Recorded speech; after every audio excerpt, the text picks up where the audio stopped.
Hello, Wildcat fans. Well, we're off and running with the 2021 school year and activity season. I just want to bring you up to date with kind of where we stand with spectator issues in regards to both Burlington High School and Burlington Middle School events. First off, we're so excited that our kids have the opportunity to participate and compete this fall.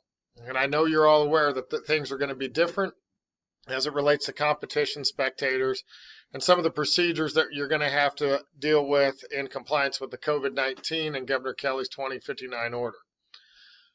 I realize that none of these circumstances are ideal, but if we want to keep our activity seasons going, we're going to have to make some adjustment for the safety of everyone involved. First thing we're going to talk about deals with our scheduling. Schedules for both middle school and high school are set, and those calendars are available on our website as well as at each building.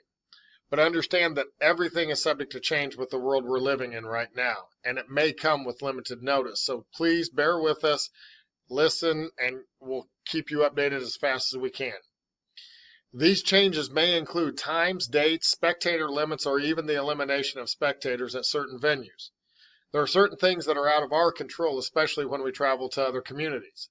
Counties across the state differ greatly in the number of COVID cases, and each county changes on a daily basis.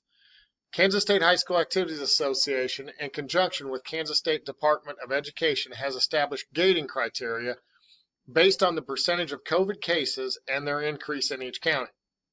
This gating criteria establishes crowd limitations based on the ability to social distance at those venues. This percent of increase of cases may change those number of spectators allowed at events, and that can change rapidly, as you know, with this virus. KSDE gating criteria is available on their website at www.ksde.org. All the changes, as we get them, will be made available to you on our Everbridge announcement system, on our website, and other social media platforms, as well as we will try to relay that information to our participants. Again, bear with us as we progress through this season. Everything is new and it's changing daily with everything we do. Specifically, attendance at our events. The Pioneer League, both middle school and high school, has worked to develop some procedures to help meet Kansas State High School Activities Association, Center for Disease Control, Kansas Department of Health and Environment, and our local health agencies for events. Understand that indoor events differ greatly than outdoor events, and you'll see a difference in the spectator limits. Our current standard for volleyball. Each member, and this does include middle school and high school, each member of the volleyball program will receive 4 admission vouchers. These are not tickets for admission. These are vouchers to enable the holder to purchase a ticket at the venue. Individuals must have a voucher to purchase a ticket and be admitted into the venue. If you do not have a voucher to purchase a ticket, you will be asked to leave. Again, if your student, whether they be A or B, 7th grade, 8th grade, C team at the high school, JV or varsity, if they're on the roster, they will receive 4 vouchers. They may distribute those vouchers to whomever they wish. So again, but you have to have that voucher to get in. The voucher system allows schools to limit attendance to ensure social distancing. This voucher system is a starting point for the volleyball season in the Pioneer League. We are also holding the same standards for all of our home volleyball events. This is subject to change at each location based on the gating criteria for the community or county. So even though we're starting this, it may change, better or for the worse. We just don't know. This could allow more or less spectators at each event as the season progresses. Again, we will get that information as fast as we get it. Children that are below the kindergarten age will not be required to have a voucher if they are in attendance with an adult with a voucher and ticket, and they will not be required to wear a mask. All individuals attending any indoor venue for volleyball will be temperature screened upon entering the building and will be required to wear a mask in the building at all times. So again, that's our volleyball standard. Football standard.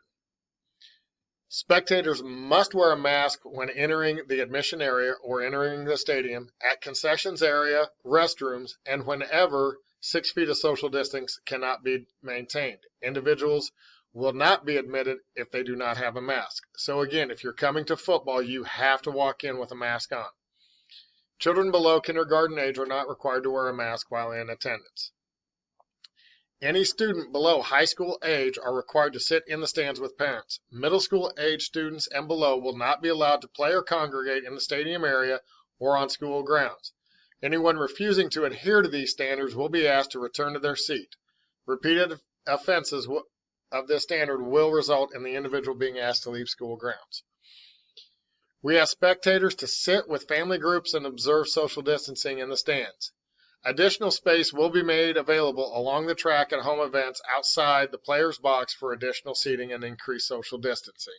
Basically, from the 10-yard line around to the other 10-yard line around the curves of the track, you'll be able to use that for seating, or if you want to stand and watch the game, just to give us more seating.